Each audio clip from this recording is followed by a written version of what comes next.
Hi friends, welcome back to my YouTube channel. Friends, ಇವತ್ತಿನ ಒಂದು ವಿಡಿಯೋದಲ್ಲಿ ನಾವು 1000 ಸಬ್ಸ್ಕ್ರೈಬರ್ಸು ಹಾಗೆ 4000 ವಾಚ್ ಅವರ್ಸ್ನ ಯಾವ ರೀತಿ ನಾವು ಕಂಪ್ಲೀಟ್ ಮಾಡೋದು ಅಂತ ಹೇಳ್ಬಿಟ್ಟು ತಿಳಿಸ್ಕೊಡ್ತಾ ಇದ್ದೀನಿ. ಸೊ ಹೊಸ ಯೂಟ್ಯೂಬರ್ಸ್ ಏನಾದರೂ ಇದ್ದರೆ ಕಂಪ್ಲೀಟಾಗಿ ವಿಡಿಯೋನ ನೋಡಿ, ಯಾಕಂದರೆ ಹೊಸ ಯೂಟ್ಯೂಬರ್ಸ್ಗೆ ಕೆಲವೊಂದು ರೂಲ್ಸು ಗೊತ್ತಿರೋದಿಲ್ಲ. ಸೊ ಹಾಗಾಗಿ ಈ ಥರ ನೀವು ಫಾಲೋ ಮಾಡೋದ್ರಿಂದ 1 ಇಯರಲ್ಲಿ ನೀವು ಆರಾಮ್ಸೆ ನಿಮ್ಮ ಒಂದು ಚಾನಲ್ನ ಮೊನಿಟೈಸ್ ಮಾಡ್ಕೋಬೋದು. ಓಕೆನಾ? ಸೊ ಇವತ್ತಿನ ಒಂದು ವಿಡಿಯೋ ಇದಾಗಿರುತ್ತೆ. ಸೊ ಗೈಸ್, ಇವಾಗ ಫಸ್ಟ್ ಬಂದುಬಿಟ್ಟು ನೀವೇನು ಮಾಡಬೇಕಂದ್ರೆ ಯೂಟ್ಯೂಬ್ ಚಾನಲ್ ಓಪನ್ ಮಾಡಿದಾಗ ನೀವು ಫಸ್ಟ್ ಫಿಕ್ಸ್ ಆಗಬೇಕು ಒಂದು ಟಾಪಿಕ್ ಮೇಲೆ. ಓಕೆನಾ? ಸೊ ಯಾವ ಥರ ವೀಡಿಯೋಸ್ ಮಾಡಬೇಕು, ಯಾವ ಥರ ವೀಡಿಯೋಸ್ ಮಾಡಿದರೆ ಜನರಿಗೆ ಜಾಸ್ತಿ ಇಷ್ಟ ಆಗೋದು, ಇವಾಗ ಟ್ರೆಂಡಿಂಗಲ್ಲಿ ಯಾವ ವೀಡಿಯೋಸು ಜಾಸ್ತಿ ಜನ ಇಷ್ಟಪಡ್ತಾ ಇದ್ದಾರೆ, ವ್ಯೂಸ್ ಯಾರಿಗೆ ಜಾಸ್ತಿ, ಯಾವ ಕ್ಯಾಟಗರಿಯಲ್ಲಿ ಜಾಸ್ತಿ ವ್ಯೂಸ್ ಬರ್ತಾಯಿದೆ, ಸೊ ನೀವು ಅದನ್ನು ಚೆಕ್ ಮಾಡಬೇಕಾಗುತ್ತೆ. ಸೊ ಯೂಟ್ಯೂಬಲ್ಲಿ ನೀವು ಸರ್ಚ್ ಮಾಡಿ ನೋಡಿ ಟ್ರೆಂಡಿಂಗ್ ಚಾನಲ್ ಯಾವುದಿದೆ ಅಂತ ಹೇಳ್ಬಿಟ್ಟು ನಿಮಗೆ ಗೊತ್ತಾಗುತ್ತೆ. ಯಾವ ಒಂದು ಟ್ರೆಂಡಿಂಗ್ ಕ್ಯಾಟಗರೀಸು ವೀಡಿಯೋಸು ಜಾಸ್ತಿ ಜನ ಇಷ್ಟಪಡ್ತಾ ಇದ್ದಾರೆ ಅಂತ ಹೇಳ್ಬಿಟ್ಟು ನಿಮಗೆ ಗೊತ್ತಾಗುತ್ತೆ. ಓಕೆನಾ? ಸೊ ಅದು ಕೂಡ ನಿಮಗೆ ಏನಾದರೂ ಡೌಟ್ ಇದ್ದರೆ ಕಮೆಂಟ್ ಮಾಡಿ. ನಾನು ಯಾವ ಕ್ಯಾಟಗರಿಯಲ್ಲಿ ಜಾಸ್ತಿ ವ್ಯೂಸ್ ಬರುತ್ತೆ, ಯಾವ ಕ್ಯಾಟಗರಿಯಲ್ಲಿ ಜಾಸ್ತಿ ನೀವು ಅರ್ನಿಂಗ್ಸ್ ಮಾಡ್ಬೋದು ಅಂತ ಹೇಳ್ಬಿಟ್ಟು ತಿಳಿಸ್ಕೊಡ್ತೀನಿ. ಓಕೆನಾ?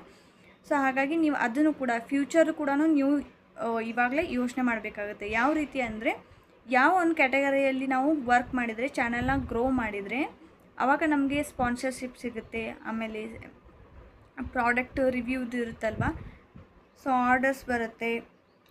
ಯಾವ ರೀತಿ ನೀವು ಅದ್ರ ಮೇಲೇನೂ ಕೂಡ ಅರ್ನಿಂಗ್ಸ್ ಸ್ಟಾರ್ಟ್ ಮಾಡ್ಬೋದು. ಓಕೆನಾ? ಸೊ ಯೂಟ್ಯೂಬ್ ರೆವೆನ್ಯೂ ಒಂದು ಕಡೆ ಆದರೆ ನೀವು ಬ್ರ್ಯಾಂಡ್ ಪ್ರಮೋಷನ್ ಮುಖಾಂತರ ಕೂಡ ಅರ್ನಿಂಗ್ಸ್ ಮಾಡ್ಬೋದು. ಸೊ ಹಾಗಾಗಿ ಪ್ರಮೋಷನ್ಸ್ ಬೇಕಾದರೆ ಕೆಲವೊಂದು ಕ್ಯಾಟಗರೀಸ್ ಮಾತ್ರ ಪ್ರಮೋಷನ್ಸ್ ಸಿಗುತ್ತೆ. ಎಲ್ಲ ಕ್ಯಾಟಗರಿ ಯಾವ್ದು ಬೇಕಾದ್ರೆ ಸಿಕ್ಕಾಪಟ್ಟೆ ವೀಡಿಯೋಸ್ ಹಾಕಿದರೆ ನಿಮಗೆ ಪ್ರಮೋಷನ್ ಸಿಗೋದಿಲ್ಲ. ಓಕೆನಾ? ಸೊ ಹಾಗಾಗಿ ಅದು ಕೂಡ ನೀವು ಫ್ಯೂಚರ್ ಯೋಚನೆ ಮಾಡಿಕೊಂಡು ಕ್ಯಾಟಗರಿನೇ ಚೂಸ್ ಮಾಡ್ಕೋಬೇಕಾಗುತ್ತೆ. First one. ಸೊ ನೆಕ್ಸ್ಟು ನಿಮ್ಮ ಕಂಟೆಂಟಲ್ಲಿ ನೀವು ಯಾವುದೇ ಥರ ಹಾಕಿ, ಕುಕ್ಕಿಂಗ್ ಚಾನಲ್ ಆಗಿರ್ಬೋದು ಅಥವಾ ಡೈಲಿ ವ್ಲಾಗ್ಸ್ ಆಗಿರ್ಬೋದು, ಯಾವುದೇ ಥರ ವೀಡಿಯೋಸ್ ಕಂಟೆಂಟನ್ನ ನೀವು ಸೆಲೆಕ್ಟ್ ಮಾಡ್ಕೊಂಡಿರ್ತೀರಲ್ವ, ನೀವು ಅದರಲ್ಲಿ ಮೇಯ್ನಾಗಿ ವೀವರ್ಸು ಅಂದರೆ ನಿಮ್ಮ ಒಂದು ವೀಡಿಯೋ ನೋಡೋ ವೀವರ್ಸ್ಗೆ 10 ಮಿನಿಟ್ಸ್ ಆದರೂ ಎಂಗೇಜ್ ಆಗಿರಬೇಕು. ಹಾಗೆ ಮಾಡಬೇಕು ನೀವು. ಓಕೆನಾ? ಸೊ ಇವಾಗ ಎಲ್ಲರೂ ಕೂಡ ನೀವು ಅಬ್ಸರ್ವ್ ಮಾಡಿರ್ಬೋದು, ಚಾನಲ್ ವೀಡಿಯೋಸ್ ಅಪ್ಲೋಡ್ ಮಾಡಿದ ತಕ್ಷಣ ಚಾನಲಲ್ಲಿ ನೀವು ಫಸ್ಟ್ ವ್ಲಾಗ್ ನೋಡುವಾಗ ಫಸ್ಟ್ ಒಂದು 10 ಮಿನಿಟ್ಸು ಈ ಒಂದು ವೀಡಿಯೋದಲ್ಲಿ ನೀವು ಏನೇನೆಲ್ಲ ನೋಡ್ಬೋದು ಅಂತ ಬಿಟ್ಟು ಒಂದು ಚಿಕ್ಕದಾಗಿ ಕ್ಲಿಪ್ಸ್ ಎಡಿಟ್ ಮಾಡಿ ಹಾಕಿರ್ತಾರೆ 10 ಮಿನಿಟ್ಸು. ಸೊ ಆ ಥರ ನೀವು 10 ಮಿನಿಟ್ಸು ಎಡಿಟ್ ಮಾಡಿ ಕ್ಲಿಪ್ಸ್ನ ಚಿಕ್ಕದಾಗಿ ಕ್ಲಿಪ್ಸ್ನ ತೊಗೊಂಡ್ಬಿಟ್ಟು 10 ಮಿನಿಟ್ಸು ವೀಡಿಯೋ ನೋಡೋ ವ್ಯೂವರ್ಸು ಎಂಗೇಜ್ ಆಗಬೇಕು ಆ ಒಂದು ವೀಡಿಯೋದಲ್ಲಿ. ಆ ಥರ ಮಾಡಬೇಕು. ಅದರಿಂದ ನಿಮಗೆ 3 ಪಾಯಿಂಟ್ಸ್ ನಿಮಗೆ ಹೆಲ್ಪ್ ಆಗುತ್ತೆ. ಏನಪ್ಪ ಅಂದರೆ, ಫಸ್ಟ್ ಬಂದುಬಿಟ್ಟು ಒಂದು 10 ಮಿನಿಟ್ಸು ವ್ಯೂವರ್ಸು ಎಂಗೇಜ್ ಆಗಿರ್ತಾರೆ, ಹಾಗಾಗಿ ಅಲ್ಲಿ ನಿಮಗೆ ಇಂಟ್ರೆಸ್ಟ್ ಬರುತ್ತೆ, ವ್ಯೂವರ್ಸ್ಗೆ ನೋಡೋರಿಗೆ ಇಂಟ್ರೆಸ್ಟ್ ಬರುತ್ತೆ. ಸೊ ಅದರಿಂದ ಕಂಟಿನ್ಯೂ ಆಗಿ ವೀಡಿಯೋ ನೋಡ್ತಾರೆ ಒಂದು. ಇನ್ನು ನೆಕ್ಸ್ಟ್ ಬಂದುಬಿಟ್ಟು ಏನಪ್ಪ ಅಂದರೆ, ಅಲ್ಲಿ ನಿಮಗೆ 10 ಮಿನಿಟ್ಸ್ ಕೌಂಟ್ ಆಗೋದ್ರಿಂದ ಏನಾಗುತ್ತೆ, ಯೂಟ್ಯೂಬು ನಿಮ್ಮ ಒಂದು ವೀಡಿಯೋದು ಇಂಪ್ರೆಷನ್ ಹೆಚ್ಚು ಮಾಡುತ್ತೆ. ಓಕೆನಾ? ಸೊ 10 ಮಿನಿಟ್ಸ್ ಆದರೂ ಎಂಗೇಜ್ ಇರ್ತಾರೆ. ಸೊ ಹಾಗಾಗಿ ಒಂದು 10 ಮಿನಿಟ್ಸ್ ಎಂಗೇಜ್ ಇರೋದ್ರಿಂದ ನಿಮ್ಮ ಒಂದು ವೀಡಿಯೋದು ಇಂಪ್ರೆಷನ್ ಜಾಸ್ತಿ ಆಗುತ್ತೆ. ಸೊ ಇನ್ನು ಥರ್ಡ್ ಪಾಯಿಂಟ್ ಬಂದುಬಿಟ್ಟು, ನಿಮ್ಮ ಒಂದು ವೀಡಿಯೋಸಲ್ಲಿ ಅಲ್ಲಿ ನೋಡ್ತಾರೆ ಅವರು ಒಂದು ಕ್ಲಿಪ್ ಏನು ಗೊತ್ತಾಗಿರುತ್ತಲ್ವ, ಅದರಲ್ಲಿ ನಿಮಗೆ ಗೊತ್ತಾಗ್ಬಿಡುತ್ತೆ ವ್ಯೂವರ್ಸ್ಗೆ, ಓಕೆ ಈ ವಿಡಿಯೋದಲ್ಲಿ ಇಷ್ಟಿದೆ ಅಂತ ಹೇಳ್ಬಿಟ್ಟು. ಹಾಗಾಗಿ ಅವ್ರು ಏನು ಮಾಡ್ತಾರೆ, ಕಂಟಿನ್ಯೂಸ್ ಆಗಿ ವೀಡಿಯೋ ಮಾಡ್ತಾರೆ, ಅಲ್ಲಿ ನಿಮಗೆ ವಾಚ್ ಅವರ್ ಕಂಪ್ಲೀಟ್ ಆಗುತ್ತೆ. ಓಕೆನಾ? ಸೊ ಹಾಗಾಗಿ ಈ ಒಂದು ಪಾಯಿಂಟನ್ನ ನೀವು ನೆನಪಲ್ಲಿ ಇಟ್ಕೋಬೇಕು. ಇನ್ನು ಇದರಲ್ಲಿ ಮೇಯ್ನಾಗಿ ಅಂದರೆ ಥಂಬ್ನೈಲು, ಟೈಟಲು. ಓಕೆನಾ? ಇದನ್ನು ಮೇಯ್ನಾಗಿ ನೀವು ಮಾಡ್ಕೋಬೇಕಾಗುತ್ತೆ.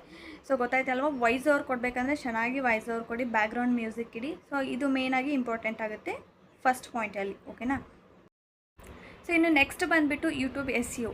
ಓಕೆನಾ? ಸೊ SEO ಮೇಯ್ನಾಗಿ ಹಾಕಬೇಕಾಗುತ್ತೆ ನೀವು. ಹಾಗಾಗಿ ಯಾರಿಗೆಲ್ಲ ಗೊತ್ತಿಲ್ಲ, ಸೊ ಕಮೆಂಟ್ ಮಾಡಿ, ನಾನು ಅದಕ್ಕೆ ವಿಡಿಯೋ ಮಾಡಿ ಹಾಕ್ತೀನಿ.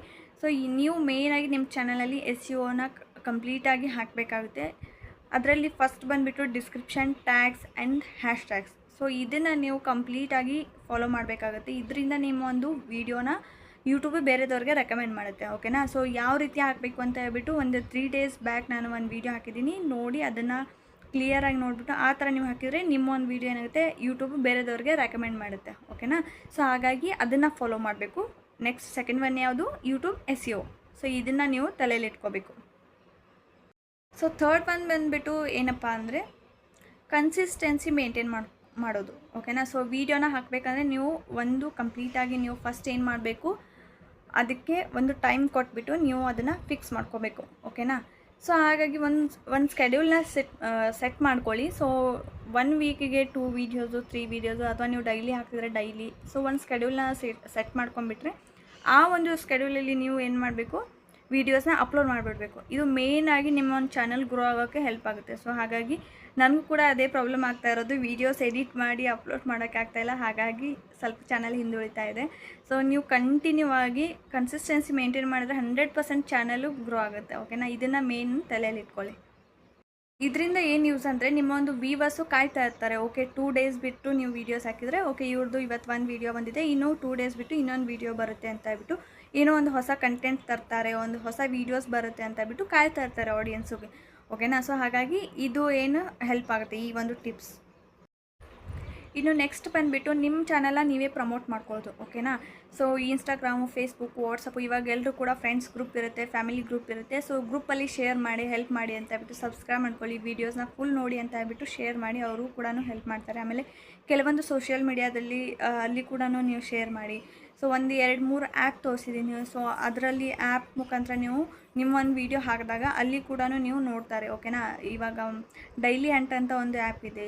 ಸೊ ಇದೇ ಥರ ಒಂದು ನ್ಯೂಸ್ ಚಾನಲ್ ಥರ ಒಂದು ಸೋಷಿಯಲ್ ಮೀಡಿಯಾದ ಒಂದು ಕೆಲವೊಂದು ಆ್ಯಪ್ಗಳಿವೆ, ಅದರಲ್ಲೂ ಕೂಡ ನೀವು ಶೇರ್ ಚಾಟ್ ಈ ಥರ ಇರುತ್ತಲ್ವ, ಇದರಲ್ಲಿ ಕೂಡ ನೀವು ಅಪ್ಲೋಡ್ ಮಾಡೋದ್ರಿಂದ ವ್ಯೂಸು ಜಾಸ್ತಿ ಬರ್ತಾರೆ. ಓಕೆನಾ, ಸೊ ವ್ಯೂವರ್ಸ್ ಜಾಸ್ತಿ ಆಗ್ತಾರೆ, ನಿಮ್ಮ ಚಾನಲ್ಗೆ ಬಂದು ಯೂಟ್ಯೂಬಲ್ಲಿ ಸಬ್ಸ್ಕ್ರೈಬ್ ಮಾಡ್ಕೊಂಡು ವೀಡಿಯೋಸ್ನ ನೋಡ್ತಾರೆ. ಸೊ ಅದರಿಂದನೂ ನಿಮ್ದು ಏನಾಗುತ್ತೆ, ವಾಚ್ ಅವರ್ ಕಂಪ್ಲೀಟ್ ಆಗುತ್ತೆ, ಸಬ್ಸ್ಕ್ರೈಬರ್ಸು ಗೇನ್ ಆಗ್ತಾರೆ.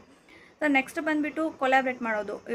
ಯಾರಾದರೂ ಹೊಸ ಯೂಟ್ಯೂಬರ್ಸ್ ಇದ್ದರೆ ಅಥವಾ ನಿಮಗೆ ಪರಿಚಯ ಇರೋರು ಯಾರಾದರೂ ಯೂಟ್ಯೂಬರ್ ಇದ್ದರೆ, ಸೊ ಅವ್ರ ಚಾನಲಲ್ಲಿ ನೀವು ಹೋಗಿ ಕೆಲವೊಂದು ಚಾನಲ್ ಒಂದು 5 ನಿಮಿಷ ಕ್ಲಿಪ್ಪು ಅಥವಾ ಒಂದು 10 ನಿಮಿಷ ಅವ್ರ ಜೊತೆ ವೀಡಿಯೋ ಮಾಡೋದು, ಅಥವಾ ಅವ್ರನ್ನ ನಿಮ್ಮ ಒಂದು ವೀಡಿಯೋದಲ್ಲಿ ತೊಗೊಂಡು ಒಂದು 10 ನಿಮಿಷ ವೀಡಿಯೋ ಮಾಡ್ಕೊಳ್ಳೋದು. ಸೊ ಈ ಥರ ಕೊಲಾಬ್ರೇಟ್ ಮಾಡೋದ್ರಿಂದ ಅವ್ರ ವ್ಯೂವರ್ಸು ಕೂಡ ನಿಮ್ಮ ಚಾನಲ್ಗೆ ಕನೆಕ್ಟ್ ಆಗ್ತಾರೆ, ನಿಮ್ಮ ವ್ಯೂವರ್ಸ್ ಕೂಡ ಅವ್ರ ಚಾನಲ್ಗೆ ಕನೆಕ್ಟ್ ಆಗ್ತಾರೆ. ಓಕೆನಾ, ಸೊ ಕೊಲಾಬ್ರೇಷನ್ ಮಾಡೋದ್ರಿಂದ ಇಬ್ಬರು ಚಾನಲು ಗ್ರೋ ಆಗುತ್ತೆ. ಸೊ ಫೋರ್ತ್ ಒಂದು ಬಂದುಬಿಟ್ಟು ಎಂಗೇಜ್ ವಿತ್ ಯುವರ್ ಆಡಿಯನ್ಸ್. ಓಕೆನಾ, ಸೊ ನೀವು ನಿಮ್ಮ ಒಂದು ಆಡಿಯನ್ಸ್ ಜೊತೆ ಅಂದರೆ ವ್ಯೂವರ್ಸ್ ಜೊತೆ ಕಮೆಂಟ್ ಮಾಡ್ತಾಯಿರಿ, ಅಥವಾ ವೀಡಿಯೋದಲ್ಲಿ ಹೇಳ್ತಾಯಿರಿ ಕಮೆಂಟ್ ಮಾಡಿ, ಲೈಕ್ ಮಾಡಿ, ಸಬ್ಸ್ಕ್ರೈಬ್ ಮಾಡ್ಕೊಳ್ಳಿ ಅಂತ ಹೇಳ್ಬಿಟ್ಟು ಅವ್ರಿಗೆ ನೆನಪಿಸ್ತಾ ಇರಿ. ಅದಾದಮೇಲೆ ನೆಕ್ಸ್ಟ್ ಬಂದುಬಿಟ್ಟು ಪೋಸ್ಟ್ ಹಾಕ್ತಾಯಿರಿ. ಓಕೆನಾ, ವೀಡಿಯೋಸ್ ಹಾಕದೇ ಇದ್ರೂ ಪರವಾಗಿಲ್ಲ, 1 ಡೇ 2 ಡೇಸ್ ಏನಾದರೂ ಲೇಟ್ ಆದರೆ ಪೋಸ್ಟಲ್ಲಿ ನೀವು ಪೋಸ್ಟ್ ಮಾಡ್ತಾಯಿರಿ. ಕಮ್ಯುನಿಟಿ ಪೋಸ್ಟಲ್ಲಿ ಯಾವಾಗಲೂ ಎಂಗೇಜ್ ಆಗಿರಿ. ಓಕೆನಾ, ಅದರಿಂದ ನಿಮ್ಮ ಚಾನಲ್ ಏನಾಗುತ್ತೆ, ಇನ್ನೂ ಗ್ರೋತ್ ಆಗುತ್ತೆ. ಸೊ ಇನ್ನು 5th ಒಂದು ಬಂದುಬಿಟ್ಟು ಏನಂದರೆ, ನಿಮ್ಮ ಒಂದು ಸಬ್ಸ್ಕ್ರೈಬರ್ಸ್ ಏನಾಗಬೇಕಂದ್ರೆ, ಬೇಗ ಸಬ್ಸ್ಕ್ರೈಬರ್ಸ್ಗೆ ಏನಾಗಬೇಕಂದ್ರೆ ಶಾರ್ಟ್ಸ್ ವೀಡಿಯೋನ ಜಾಸ್ತಿ ಹಾಕಿ. ಓಕೆನಾ, ನೀವು ಲಾಂಗ್ ವೀಡಿಯೋ ಮಾಡಿ ಅದರಲ್ಲೇ ಒಂದು ಚಿಕ್ಕದಾಗಿ ಕ್ಲಿಪ್ನ ಮಾಡ್ಕೊಂಡ್ಬಿಟ್ಟು ಶಾರ್ಟ್ಸ್ ವೀಡಿಯೋ ಹಾಕಿ, ಶಾರ್ಟ್ಸ್ಗೆ ವ್ಯೂಸು ಜಾಸ್ತಿ ಬರುತ್ತೆ, ಅದಾದಮೇಲೆ ಸಬ್ಸ್ಕ್ರೈಬರ್ಸು ಗೇನ್ ಆಗ್ತಾರೆ. ನಾನು 1 ಶಾರ್ಟಲ್ಲಿನೇ ನಾನು ನಿಮಗೆ ಬೇಕಾದರೆ ತೋರಿಸ್ತೀನಿ. ಸೊ 1 ಶಾರ್ಟಲ್ಲೇ ನನಗೆ 11 ಸಬ್ಸ್ಕ್ರೈಬರ್ಸ್ ಬಂದಿದ್ದಾರೆ, ಒಂದೇ ಒಂದು ಶಾರ್ಟ್ಸಲ್ಲಿ. ಅದು ಎಷ್ಟು 4 ಗಂಟೆಗೆ ಹಾಕಿದ್ದೀನಿ. ಸೊ ನೈಟ್ ಅನ್ನೋಷ್ಟರಲ್ಲಿನೇ 11 ಸಬ್ಸ್ಕ್ರೈಬರ್ಸ್ ಗೇನ್ ಆಗಿದ್ದಾರೆ. ಓಕೆನಾ, ಸೊ ಹಾಗಾಗಿ ಶಾರ್ಟ್ಸಿಂದ ಆರಾಮ್ಸೆ ನೀವು ಸಬ್ಸ್ಕ್ರೈಬರ್ಸ್ನ ಗೇನ್ ಮಾಡ್ಕೋಬೋದು, 1000 ಸಬ್ಸ್ಕ್ರೈಬರ್ಸ್ನ ನೀವು ಕಂಪ್ಲೀಟ್ ಮಾಡ್ಕೋಬೋದು. ಓಕೆನಾ, ಸೊ ಗೈಸ್ ಇವಾಗ ಲಾಸ್ಟ್ ಪಾಯಿಂಟ್ ಏನಪ್ಪ ಅಂದರೆ, ಮೇಯ್ನಾಗಿ ನಿಮ್ಮ ಒಂದು YT ಸ್ಟುಡಿಯೋ ಅನಾಲಿಟಿಕ್ಸ್ನ ಚೆಕ್ ಮಾಡ್ಕೋತಾ ಇರಿ. ಓಕೆನಾ, ಸೊ ಇವತ್ತು ಒಂದು ವೀಡಿಯೋ ಹಾಕಿದ್ರೆ ವೀಕ್ಲಿ ಅಪ್ಡೇಟ್ಸ್ ಕೊಡುತ್ತೆ YT ಸ್ಟುಡಿಯೋ, ಬಟ್ ನೀವು ಚೆಕ್ ಮಾಡ್ತಾಯಿರಿ 2 ಡೇಸ್ಗೆ ಒಂದ್ಸರಿ ನಿಮ್ಮ ವೀಡಿಯೋ ಯಾವುದರಲ್ಲಿ ವ್ಯೂವರ್ಸು ಜಾಸ್ತಿ ಇಷ್ಟಪಡ್ತಾ ಇದ್ದಾರೆ, ಯಾವುದರಲ್ಲಿ ಅಟೆನ್ಷನ್ ಆಗಿದ್ದಾರೆ, ಆಡಿಯನ್ಸ್ ಯಾವ ಥರ ಒಂದು ಕ್ಯಾಟಗರಿ ವೀಡಿಯೋಸ್ನ ಇಷ್ಟಪಡ್ತಾಯಿದ್ರೆ, ಕುಕ್ಕಿಂಗ್ಸಾ ಅಥವಾ ಯಾವೊಂದು ರೆಸಿಪಿ ಇಷ್ಟಪಡ್ತಾಯಿದ್ರೆ ಅದೇ ರೆಸಿಪಿ ಮೇಲೆ ಮತ್ತೆ ಇನ್ನೊಂದು ವೀಡಿಯೋ ಮಾಡಿಬಿಟ್ಟು ಅದೇ ವೀಡಿಯೋನ ಕಾಪಿ ಮಾಡಿ ಹಾಕಕ್ಕೆ ಹೋಗಬೇಡಿ, ಕಾಪಿರೈಟ್ ಬರುತ್ತೆ, ರೀಯೂಸ್ ಕಂಟೆಂಟ್ ಬರುತ್ತೆ. ಸೊ ಅದೇ ಥರ ರಿಲೇಟೆಡ್ ಆಗಿ ಬೇರೆ ವೀಡಿಯೋ ಮಾಡಿ ಹಾಕಿ, ಅದಕ್ಕೆ ಥಂಬ್ನೇಲು, ಟೈಟಲ್ಲು ಅದೇ ಥರ ಒಂದು ಸ್ವಲ್ಪ ರಿಲೇಟೆಡ್ ಆಗಿ ಹಾಕಿ, ಸೊ ಮತ್ತೆ ವ್ಯೂಸ್ ಬರುತ್ತೆ. ಓಕೆನಾ, ಸೊ ಹಾಗಾಗಿ ನಿಮ್ಮೊಂದು ಅನಾಲಿಟಿಕ್ಸ್ನ ಪದೇ ಚೆಕ್ ಮಾಡ್ತಾಯಿರಿ. ಆಡಿಯನ್ಸು ಎಲ್ಲಿ ಸ್ಕಿಪ್ ಮಾಡ್ತಾ ಇದ್ದಾರೆ, ಎಲ್ಲಿ ನೋಡ್ತಾ ಇದ್ದಾರೆ ಜಾಸ್ತಿ, ಎಲ್ಲಿ ಇಷ್ಟಪಡ್ತಾ ಇದ್ದಾರೆ, ಸಬ್ಸ್ಕ್ರೈಬರ್ಸ್ ಹೇಗೆ ಏನಾಗ್ತಾ ಇದ್ದಾರೆ, ಪ್ರತಿಯೊಂದನ್ನು ಅದರಲ್ಲಿ ಇರುತ್ತೆ. ಸೊ ಹಾಗಾಗಿ ಅದನ್ನು ನೀವು ಗಮನ ಇಟ್ಟು YT ಸ್ಟುಡಿಯೋನ ಚೆಕ್ ಮಾಡೋದು ತುಂಬ ಇಂಪಾರ್ಟೆಂಟ್ ಆಗುತ್ತೆ. ಆಲ್ಮೋಸ್ಟ್ ನಿಮ್ಮ ಒಂದು ಯೂಟ್ಯೂಬ್ ಜರ್ನಿ ಏನಿರುತ್ತೆ YT ಸ್ಟುಡಿಯೋದಲ್ಲಿನೇ ಇರುತ್ತೆ. ಅಲ್ಲೇ ನಿಮಗೆ ಗೊತ್ತಾಗ್ಬಿಡುತ್ತೆ ಯಾವ ಥರ ನಾನು ಬೆಳಿಬೇಕು, ಇದರಲ್ಲಿ ನನಗೆ ಏನು ಕಡಿಮೆ ಆಗ್ತಾಯಿದೆ, ನನ್ನ ಚಾನಲಲ್ಲಿ ನಾನು ಏನು ತಪ್ಪು ಮಾಡ್ತಾಯಿದ್ದೀನಿ, ಎಲ್ಲ ಕೂಡ YT ಸ್ಟುಡಿಯೋದಲ್ಲೇ ಇರುತ್ತೆ. ಸೊ ಹಾಗಾಗಿ ನೀವು ಪದೇ YT ಸ್ಟುಡಿಯೋನ ಚೆಕ್ ಮಾಡ್ತಾಯಿರಿ. ಓಕೆನಾ, ಸೊ ಯೂಸ್ಫುಲ್ ಆಯಿತು ಅನ್ಕೋತೀನಿ. ಇಷ್ಟ ಆದರೆ ಪ್ಲೀಸ್ ಲೈಕ್ ಬಟನ್ನ ಕ್ಲಿಕ್ ಮಾಡಿ, ಸಬ್ಸ್ಕ್ರೈಬ್ ಮಾಡ್ಕೊಳ್ಳಿ. ಜಾಸ್ತಿ ಜನ ಹೊಸ ಯೂಟ್ಯೂಬರ್ಸ್ ನೋಡ್ತಾ ಇದ್ದಾರೆ, ಪ್ಲೀಸ್ ಚಾನಲ್ನ ಸಬ್ಸ್ಕ್ರೈಬ್ ಮಾಡ್ಕೊಳ್ಳಿ. ಇದೇ ಥರ ಒಳ್ಳೆ ಇನ್ಫಾರ್ಮೇಷನ್ ಈ ಒಂದು ಚಾನಲ್ನಲ್ಲಿ ನೀವು ನೋಡ್ತೀರಾ. ಹಾಗಾಗಿ ಸಿಗ್ತೀನಿ ನೆಕ್ಸ್ಟ್ ವೀಡಿಯೋದಲ್ಲಿ. ಟೇಕ್ ಕೇರ್, ಬಾಯ್.